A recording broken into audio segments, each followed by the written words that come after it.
नमस्कार दोस्तों, मैं एस.के. शर्मा आप सभी का स्वागत करता हूं हमारे अपने चैनल सुकुम स्टडी पे।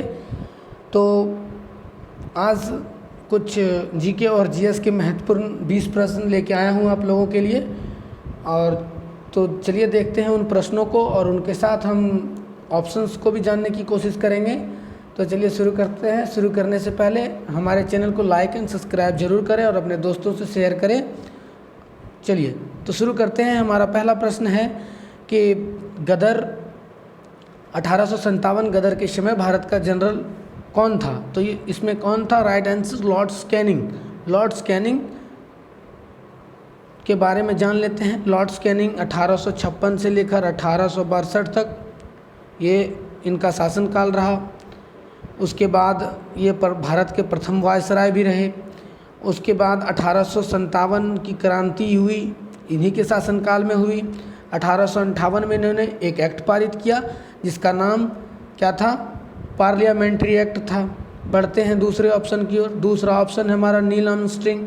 नील आर्मस्ट्रिंग चांद पर कदम रखने वाला पहला इंसान था। अब बढ़ते हैं अगले प्रश्न की ओर। तो अगला प्रश्न है हमारा, भारत भारतीयों के लिए नारा किस संस्था ने दिया था? तो किन संस्था ने दिया था? ये इसका राइट आंसर है आर्य समाज। आर्य समाज के बारे में जान लेते हैं ज़रा। तो आर्य समाज जो कि एक हिंदू सुधारक आंदोलन के रूप में था, इसकी स्थापना किसने करी थी? तो दयानंद सरस्वती ने 1875 में करी थी। दयानंद सरस्वती ने किनके प्रेरणा में आके की थी? तो ये विरजानंद के प्रेरणा में आके करी थी। तो बढ़ते हैं आगे। और इसकी स्थापना कहाँ पे हुई थी? बम्बई में हुई थी। बढ़ते हैं आगे। तो आगे है ब्रह्म समाज। ब्रह्म समाज की स्थापना 1828 में राजा राम मोहन राय और द्वारिका नाथ टैगोर ने किया था। बढ़ते हैं अगले प्रश्न की ओर। तो अगला प्रश्न है, भारत की प्रथम बहुउद्देशीय परियोजना किस नदी पर बनाई गई थी? तो भारत की प्रथम बहुउद्देशीय परियोजना किस नदी पर बनाई गई थी? तो इसका राइट आंसर है दामोदर नदी। तो चलिए थोड़ी नदियों के बारे में जान लेते हैं। कावेरी नदी ये ब्रह्मगिनी पर्वत से निकलती है। कहाँ से निकलती है? ब्रह्मगिनी पर्वत से निकलती है। और ब्रह्मगिनी पर्वत कहाँ पे है? कर्नाटक में है। कर्नाटक में इस नदी पे दो मुख्य बांध हैं। एक है कृष्णा राज सागर बांध कर्नाटक में, दूसरा है मैतूर बांध, ये है तमिलनाडु में। दो बांध हैं इनके, और दोनों बांध में बिजली उत्पादन होती है। बढ़ते हैं अगले ऑप्शंस की ओर। अगला ऑप्शन है गंडक नदी। गंडक नदी के बारे में जान लेते हैं। गंडक नदी ये नेपाल और बिहार में बहने वाली नदी है।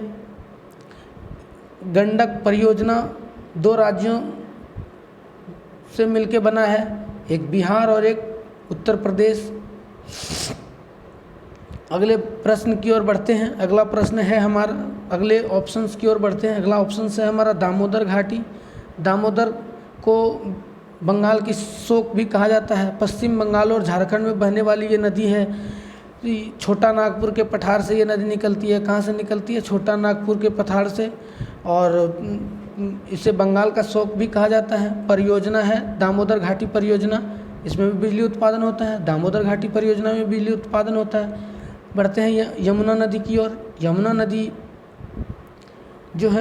नदी जो है वो गंगा की सहायक नदी है। गंगा की सबसे बड़ी सहायक नदी है यमुना नदी।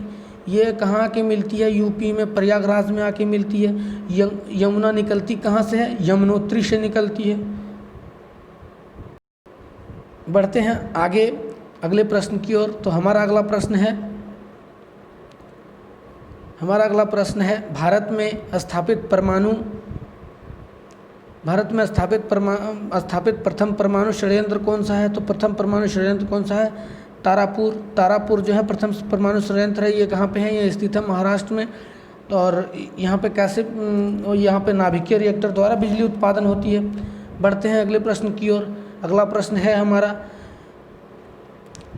कि आगरा शहर किसने बसाया? तो आगरा शहर किसने बसाया? तो इसका राइट आंसर है सिकंदर। थोड़ा अब अकबर के बारे में जान लेते हैं। अकबर द ग्रेट बादशाह के नाम से जाना जाता था। इसकी राजधानी कहाँ पे थी? फतेहपुर सीकरी में थी। फतेहपुर सीकरी में इसकी राजधानी थी। इन्होंने 1562 में दास प्रथा प्रारंभ किया। 1563 में इन्होंने तीर्थ यात्रा कर समाप्त कर दिया। 1564 में इन्होंने जजिया कर समाप्त कर दिया और 1583 में इन्होंने एक कैलेंडर जारी किया। उस कैलेंडर का नाम था इलाही कैलेंडर। कौन सी? इलाही कैलेंडर। अब बढ़ते हैं आगे, बहलोल लोदी के बारे में जान लेते हैं कुछ। बहलोल लोदी दिल्ली सल्तनत पर राज करने वाला, सबसे अधिक राज करने वाला राजा था। इन्होंने लोदी वंश की स्थापना करी। लोदी वंश की स्थापना बहलोल लोदी ने ही करी। कब? इन्होंने कुल 38 वर्ष दिल्ली सल्तनत पर राज किया। अब बढ़ते हैं आगे हमारा अगले प्रश्न की ओर। तो अगला प्रश्न है हमारा, बिहू निम्नलिखित में से किसका लोकप्रिय नृत्य है, लोकप्रिय उत्सव है, सॉरी। तो इसका राइट आंसर है असम। असम के बारे में थोड़ा जान लेते हैं हम लोग। तो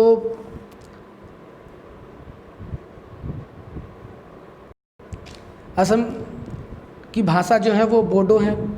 यहाँ की भाषा क्या है? बोडो है। यहाँ की जनजाति भी क्या है? बोडो है। और यहाँ के लोकसभा की सीटें कितनी हैं? 14 हैं। और यहाँ पे नदी हैं, ब्रह्मपुत्र नदी है और मानस नदी है। और यहाँ पे मानस नेशनल पार्क भी है। और यहाँ के गवर्नर अभी कौन है? जगदीश मुखी हैं और मुख्यमंत्री सोनोवाल। वर्तमान समय के ये गवर्नर और मुख्यमंत्री हैं। तो बढ़ते हैं अगले ऑप्शंस की ओर। तो हमारा अगला ऑप्शन है उड़ीसा। उड़ीसा के बारे में थोड़ा जान लेते हैं। तो उड़ीसा में लोकसभा की सीटें कितनी हैं? 21 हैं। और यहाँ पे है चिल्का झील, खारे पानी का झील होता है चिल्का झील। और यहाँ पे नदी है, कौन कौन नदी है?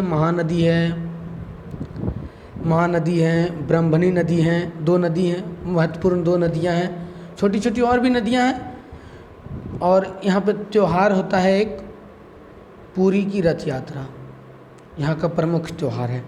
अब थोड़ा पश्चिम बंगाल के बारे में जान लेते हैं। पश्चिम बंगाल, अभी यहाँ के मुख्यमंत्री कौन है? ममता बनर्जी हैं। वर्तमान के मुख्यमंत्री ममता बनर्जी हैं। और राज्यपाल जगदीप। और यहाँ पे सुंदरवन पार्क, हमारा सुंदरवन पार्क जो है वो बंगाल में ही है। वहाँ का नृत्य क्या है? छऊ है। और वहाँ पे नदी है, मयूराक्षी नदी है। और भागीरथी है और दामोदर है। दामोदर को बंगाल का शोक नदी कहा जाता है। और एक है हुगली नदी के किनारे ही बसा है एक महानगर जिसका नाम है कोलकाता। तो बढ़ते हैं अगले प्रश्न की ओर। तो अगला प्रश्न है हमारा, प्रथम गोलमेज सम्मेलन कहाँ हुआ था? तो प्रथम गोलमेज सम्मेलन कहाँ पे हुआ था? तो ये लंदन में हुआ था। बढ़ते हैं अब अगले प्रश्न की ओर। बढ़ते हैं। तो हमारा अगला प्रश्न है,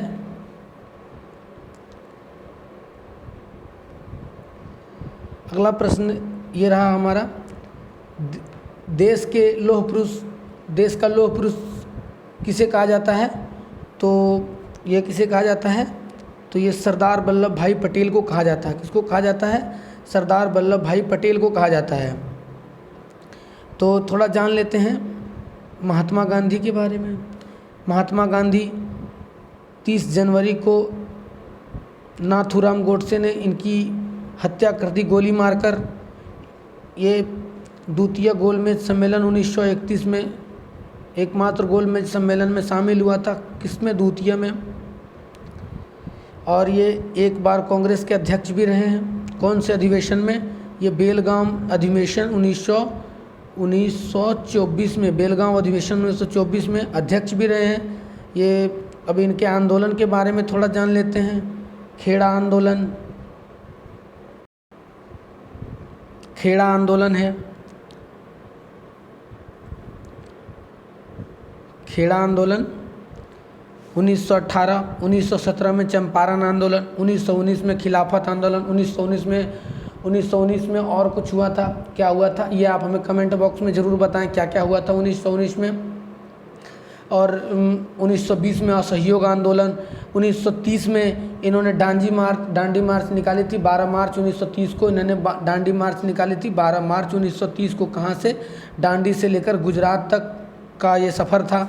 और एक आखिरी आंदोलन था इनका भारत छोड़ो आंदोलन 1942 में। और बढ़ते हैं आगे हम लोग अब अगले प्रश्न की ओर। तो अगला प्रश्न है हमारा, राष्ट्रीय खेल दिवस किस तारीख को मनाया जाता है? तो इसका राइट आंसर है 29 अगस्त को। 29 अगस्त को हम लोग मनाते हैं राष्ट्रीय खेल दिवस के रूप में। तो बढ़ते हैं अगले प्रश्न की ओर। अगला प्रश्न है हमारा, विश्व में डाकघरों का सबसे बड़ा जाल किस देश में पाया जाता है? तो इसका राइट आंसर है भारत। भारत में हम विश्व का सबसे बड़ा जो है डाकघरों का जाल है। लगभग समथिंग 1.5 लाख के समथिंग में यहाँ पे डाकघर हैं भारत में, हमारे 1.5 लाख डाकघर हैं। अब थोड़ा चीन के बारे में जान लेते हैं। चीन, जिनकी राजधानी कहाँ पे है? बीजिंग। इसकी मुद्रा क्या है? रेमनवी। उसके बाद इंडोनेशिया, राजधानी जकार्ता। ठीक है, जकार्ता में एक संस्था का हेडक्वार्टर है, आप उसे ज़रूर कमेंट में बताएं कि किसका हेडक्वार्टर जकार्ता में है। और यहाँ की जो मुद्रा है वो है इंडोनेशियन रुपया है। और अमेरिका के बारे में जान लेते हैं। अमेरिका का जो राजधानी है वाशिंगटन डीसी है, मुद्रा डॉलर। बढ़ते हैं अगले प्रश्न की ओर। अगला प्रश्न है हमारा, सूर्य प्रकाश धरती पर पहुंचने में कितने मिनट लगते हैं? तो ये कितने लगते हैं? लगभग 3 से 8 मिनट लगते हैं। 3 से 8 मिनट लगते हैं इसमें सूर्य की प्रकाश पहुंचने में। बढ़ते हैं अब अगले प्रश्न की ओर। तो अगला प्रश्न है हमारा, भूपृष्ठ पर कितना प्रतिशत भाग अवसादी सेलों से ढका है? तो कितना प्रतिशत भाग अवसादी सेलों से ढका है? तो ये 75% भाग अवसादी सेलों से ढका हुआ है। बढ़ते हैं अगले प्रश्न की ओर। निम्नलिखित में से कौन ऑक्सीकरण नहीं है? निम्नलिखित में से कौन ऑक्सीकरण नहीं है? तो ये जो है भोजन का पाचन, श्वसन तथा बहन, ये सब सारे जो हैं क्या है? ऑक्सीकरण है। लेकिन अवक्षेपण जो है ऑक्सीकरण नहीं है। तो इसका राइट आंसर क्या है? अवक्षेपण। बढ़ते हैं अगले प्रश्न की ओर। तो अगला प्रश्न है हमारा, किसी अभिक्रिया में भाग लेने वाले पदार्थ को क्या कहते हैं? तो इसका राइट आंसर है अभिकारक। क्या कहते हैं? अभिकारक। बढ़ते हैं अगले प्रश्न की ओर। तो अगला प्रश्न है, शरीर की सबसे बड़ी ग्रंथि क्या है? कौन सी है शरीर की सबसे बड़ी ग्रंथि? तो ये है यकृत। यकृत एक ऐसा भाग, हमारे शरीर का ऐसा भाग है जिसका पुनर्निर्माण होता है। यानी कि 10 भाग में अगर हम 9 भाग यकृत को काट देते हैं तो एक भाग से फिर हमारा पुनर्निर्माण होकर ये 10 भाग बन जाता है। ये हमारे यकृत की खासियत होती है। अब हम जान लेते हैं थोड़ा थायराइड ग्रंथि के बारे में। ये अंतर्स्रावी ग्रंथि है। कौन स्रावी ग्रंथि है? अंतर्स्रावी ग्रंथि है। ये मानव शरीर में मोटाबिलिज्म के विकास में कार्य करता है, जो कि आदमी को परिपक्वता महत्वपूर्ण परिपक्वता बनाता है। और ये गले के नीचे पाया जाता है। कहाँ पाया जाता है? ये गले के नीचे पाया जाता है। अब थोड़ा जान लेते हैं, बढ़ते हैं आगे और जान लेते हैं थोड़ा अमाशय के बारे में। अमाशय ये अंतर्स्रावी ग्रंथि है। ये अंतर्स्रावी ग्रंथि है। बढ़ते हैं अगले प्रश्न की और। अगला प्रश्न है हमारा, अगला प्रश्न है हमारा, ऊर्जा उत्पादन के लिए कोशिका प्रायः किस का उपयोग करती है? तो ऊर्जा के लिए हमेशा ये ग्लूकोज का उपयोग करती है। किसका उपयोग करती है? तो ग्लूकोज का उपयोग करती है।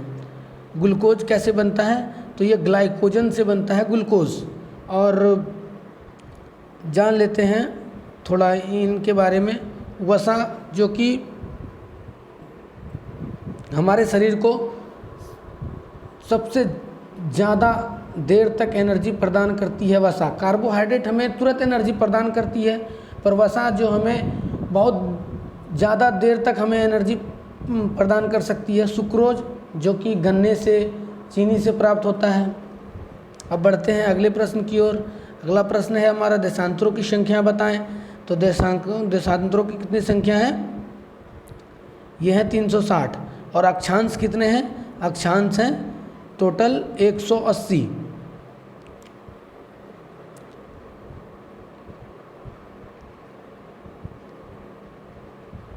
बढ़ते हैं। यूकी भावरी का संबंध किस खेल से है? तो यूकी भावरी का संबंध किस खेल से है?